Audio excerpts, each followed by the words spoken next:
বাড়ি ফিরে এতগুলো দিন আমি কি করেছিলাম সেটা নিয়ে আজকের ভিডিওটা। প্রায় এক সপ্তাহ বাড়ি শ্বশুর বাড়ি সব জায়গা মিলিয়ে কাটিয়েছি।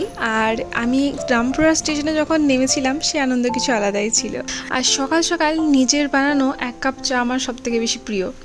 তো সেখানে আমি সকাল সকাল চা বানিয়ে নিয়েছি আর আমার নিজের কফি মাগ অনেকদিন পর আমি ইউজ করছি। এক কাপ চা হাতেই দৌড় বেড়েছি তোমার রুমের দিকে। এখানে কল্যাণদা আমাদের বিয়ের সময় বাসর ঘরের একটা ছবি এঁকেছিল, আর সত্যি সেটা খুব অসাধারণ, মানে তুলির ছোঁয়ায় বিভিন্ন জায়গায় বিভিন্ন জিনিস সে ফুটিয়ে তুলেছিল। আর এটা দেখার পর চলো আবার আমি পড়তে বসেছি। এখানে দেখলাম বাবা আমাকে সকাল সকাল ডাকলো, তো ডেকে দেখছি যে বাবা এনেছে ইলিশ মাছ। আছে বড় ইলিশে, বড় ইলিশে ডিম আছে, এখন শ্রাবণ মাসে ডিম হবে। ওই হয়ে এই দেখো পি ভরা हुआ है। अच्छा পেট মে ভরা हुआ है। মানে আজকে খাওয়া দাওয়া ভালোই হবে। যাই হোক, আবার চাটা নিয়ে তোমার এখন পড়তে বসে গেছি। এবার দেখি মা কি করছে, আর আমার ভালো লাগছে না পড়তে। রান্না করনি? শুধু মাছের মাথাটা এক পিস দিয়ে তরকারিটা করবো। ইলিশ মাছের মাথা দিয়ে সবজি হবে। এখানে বেগুন ভাজা, বেগুন কাটা আছে নাকি ইলিশ মাথা দেওয়ার জন্য? ওই হই আজকে हमारा दिन।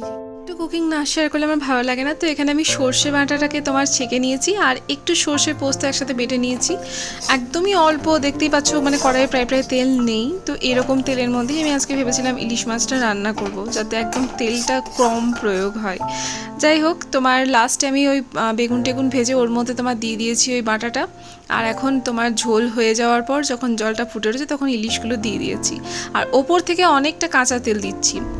তবে যা বলবে বলো, ইলিশ মাছ যা খেতে ছিল তার মধ্যে থেকে ইলিশ মাছের যে মাথাটা ছিল সেটা দিয়ে সবজিটা বানিয়েছিল মা। সব থেকে বেশি মানে দেখতে যদিও বা ইলিশ মাছটা সুন্দর লাগছে, কিন্তু সবজিটা সত্যি বলছি অসাধারণ ছিল। সবজিটা দিয়েই আমরা সবাই প্রায় সব ভাত খেয়ে নিয়েছি। এখন এটা তোমার নেক্সট ডেতে আমি আবার তোমার চাটা বানিয়ে সবাইকে খাওয়াচ্ছি। থ্যাংক ইউ মাতা চা। আর পুটু আমার সাথে দেখা করতে এসেছিল। বড় হয়ে গেছে পুরো। চকলেট নেও তো, নাও না না না তোমার জন্যই। ওই দেখো তোমার কত সব। না না না চকলেট না, চকলেট না, তাদি তাদি কেমন না না, তুমি তোমার জন্য নিয়েছি, তোমাকে নিতেই হবে। আর হামিদা গায়ে হচ্ছে ঘেমে গেছি। হামিদা আস্তে আস্তে দিকে আরেকবার ভালো করে।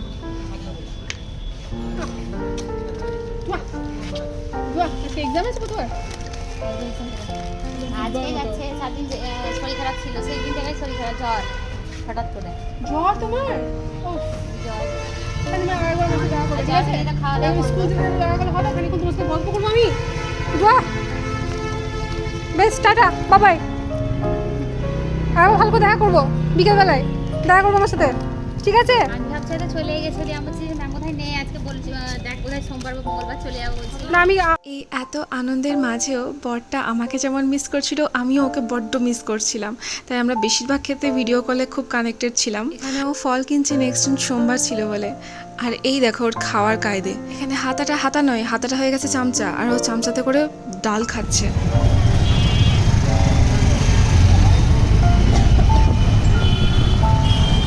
অনেক দিন পর এসেছি, তাই ভাবলাম বাজারটাও একটু ঘুরে আসি, তাই আমি আর মা মিলে বেরিয়ে পড়েছি বাজারের দিকে। তবে এই সমস্ত আনন্দের মাঝে একটা দুঃখ ছিল, যার জন্য আমরা প্রোটেস্টে নেমেছি।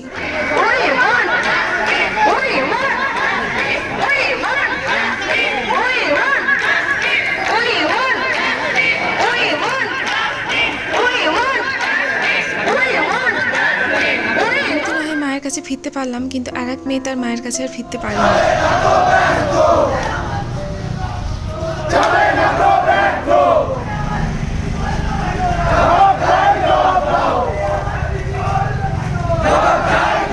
এর মাঝে একদিন বাবার সাথে যখন বেড়াচ্ছিলাম, তখন বহু দিনের পুরনো আমার বান্ধবী তামান্নার সাথে দেখা হয়েছিল, আর সে ছিল তার একটা পুচকের সাথে।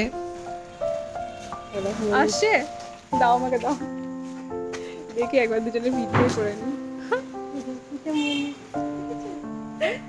আমি কিন্তু ইউটিউবে দিয়ে দেবো তোমাকে, ঠিক আছে? সবাই দেখবে কিন্তু। হ্যালো বলে দাও সবাইকে, হ্যালো বলে দাও। তুমি বলো, বলবে? আচ্ছা বেশ পরে বলবো, লজ্জা পেয়ে গেছে। হ্যাঁ না বলো। নবীন ক্লাবের মণ্ডপ গঠনের কাজ প্রায় প্রায় শুরু হয়ে গেছে, এটা দেখেই খুব আনন্দ লাগলো। যাই হোক, এখন আমি চলে যাচ্ছি আবার একটি শ্বশুরবাড়ির দিকে। অনেক দিন হলো বাবার বাড়িতে, একবার তাদের সঙ্গেও গিয়ে দেখা করে আসবো, অনেক দিন তাদেরকে দেখিনি। তো সেই জন্য এখন স্টেশনে তো পৌঁছে গেছি, আর স্টেশন চত্বরটা ঘুরবোই, তার মাঝখানে দেখলাম একটা চায়ের দোকান। এই লোকটা আমি সামলাতে খুব একটা পারি না, তাই হ্যাঁ, দেখলাম নিচে এই- নেমে এইটা যাই, গেলো তো। চা খেয়ে আসি। এত এত লোকের ভিড় যখন। জিরে দেওয়া আছে কি? না, জিরে নেই। আচ্ছা ঠিক আছে, নো প্রবলেম।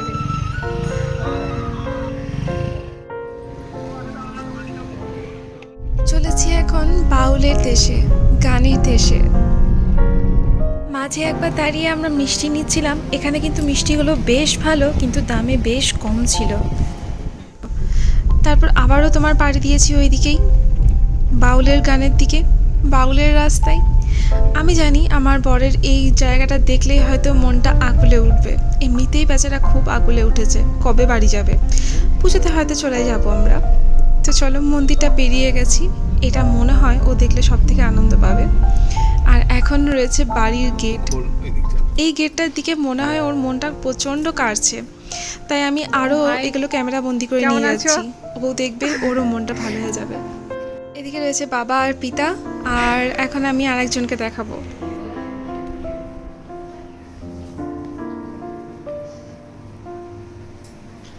চলে গেলে একবার হ্যালো বলো। ঠিক আছে। এক উঠোন পেরিয়ে গেছি, আর এক উঠোন পেরিয়ে আরও কিছু জনকে দেখাচ্ছি। মামনি, আর এখানে আমার একটা কাকিমা।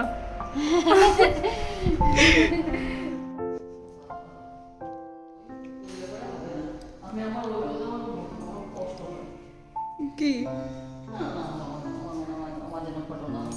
আচ্ছা বেশ, তোমার ফটো উঠবে না।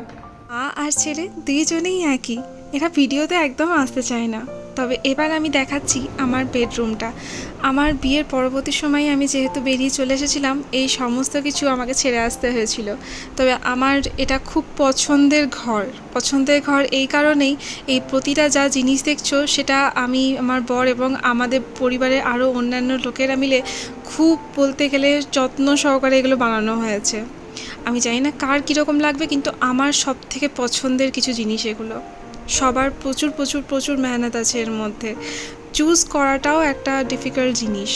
আর সব থেকে বড় জিনিস হয়ে যাচ্ছে নিজের মনের মতো করে বানিয়ে নেওয়া। এর মধ্যে খাটটা যদি বাবা আমার বরের পছন্দের, আর এদিকে ড্রেসিং টেবিল যেটা দেখছো, এর মধ্যে বিভিন্ন ফাংশন আছে। আমি এর পরের বার যখন যাব তখন ভালো করে দেখাবো। এখন বিদায়ের পালা, আমাকে এবার বাড়ি ফিরতে হবে। আসলে আমার কাছে আর সময়ও ছিল না, একদিনের মাথায় আমাকে ফিরেই মানে নেক্সট ডে প্রায় ব্যাগ প্যাক করে বেরিয়ে যেতে হবে, এরকমই ছিল।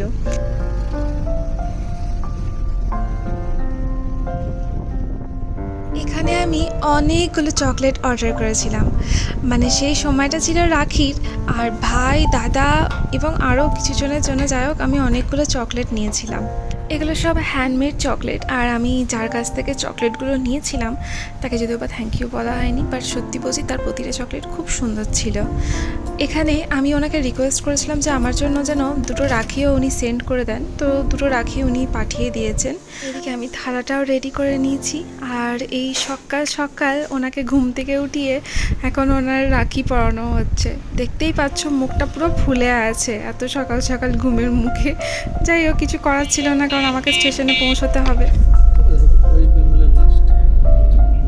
ওয়েস্ট বেঙ্গলের শেষ প্রান্ত খড়গপুর, এরপরে আমাকে পশ্চিমবঙ্গের বর্ডারটাও ছেড়ে দিতে হবে।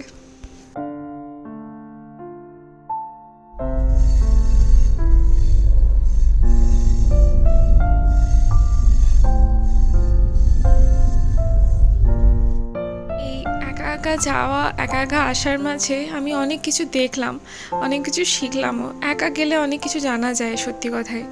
এখন একটা কোন অদৃশ্য পাহাড় আমি পার করছি, আমি নিজেও জানি না। এবার অবশ্য আর কিছুক্ষণ পর আমার দেখা হবে ওনার সাথে, সেটাও একটা আনন্দের বিষয়। তাই দুঃখ টুক্ষ একটু ভুলে বরং আনন্দই করা যাক না, জীবনে দুঃখ করার জন্য অনেক কিছু রয়েছে। এখানে আমি এক কাপ চা নিয়ে নিয়েছি আর বাইরের দৃশ্য দেখছি। এই জানলার ধারে বসার যে ক্রেজ, সেটা আমার ছোট থেকে এখনও অবধি আছে, কেন আছে আমি জানি না। যাই হোক, আমি ট্রেনে যেহেতু খাবার খেতে পারি না, আর আমার নিজের বাড়ির খাবার এখন শেষ হয়ে গেছে প্রায়, তাই আমি অর্ডার করে ফেলেছি একটা কোল্ড কফি কোল্ড কফি প্যাকিংটা বেশ ভালো লাগলো, মানে বার্গার কিংয়ে আমার এই জিনিসটা বেশ ভালো লাগলো। ট্রেনে যদিও বা আমি নিয়েছিলাম, কিন্তু একটুও তোমার এদিক ওদিক হয়নি, কোনো লিকুইড কোথাও পড়ে যায়নি। আর বার্গারও আমি একটা অর্ডার করেছিলাম, এই যে রয়েছে বার্গারটা, তারাও একটু বার করে নিই, এক হাতে ক্যামেরা নিয়ে একটু অসুবিধা হচ্ছিল। এই হলো বার্গারটা খেয়েছি, খুব একটা টেস্টি মনে হয়নি, এর থেকে KFCর বার্গার ভালো। যাই হোক, আমি এখন নেমে পড়েছি ব্যাঙ্গালোরে। এই দেখো, আর এই যে উনি আমার ব্যাগ নিয়ে চলেছেন, এই একটা হামল তিস্তার মতো ব্যাগ আমি সারা রাস্তা বয়ে বয়ে এনেছি, মানে সারা রাস্তা না, মানে যেখানেই চাপাতে নামাতে হয়েছে আমাকে একাই হয়েছে, কারণ যেহেতু আমার সাথে কেউ ছিল না। চলো, স্টেশনেও পৌঁছে গেছি, স্টেশনটা বিশাল। আর এখানে আমার একটা বেশ সুন্দর জিনিস লাগলো, সেটা হচ্ছে তখন 15 আগস্ট ছিল, তো খুব সুন্দর করে স্টেশনটাকে সাজানো হয়েছিল। চারিদিকটা দেখো কি সুন্দর সাজানো হয়েছে, আর এই বড় একটা বিশাল ফ্ল্যাগ। যাওয়ার দিনে যে এক্সাইটমেন্ট ছিল, যে আনন্দ ছিল, আসার দিনেও খুব একটা যে কম ছিল সেটা বলবো না। আনন্দ দুই দিকেই রয়েছে, ভাবলেই আনন্দ, না ভাবলেই দুঃখ। যাই হোক, এখন পৌঁছে গেছি দক্ষিণ ক্যাফেতে, কারণ রাত 10টা বাজে। আর এখানে আমরা দুজনে নিয়ে নিয়েছি দুটো ওপেন ধোসা। এখানকার প্রতিটা ধোসাই আমার খুব পছন্দের, এবং রেঞ্জ খুবই যে হাই ফাই তা নয়, মোটামুটি 80-র মধ্যে পেয়ে যাবে। আমার আজকের ভিডিও আমি এখানেই শেষ করলাম, নেক্সট ভিডিওতে আবারও দেখা হবে।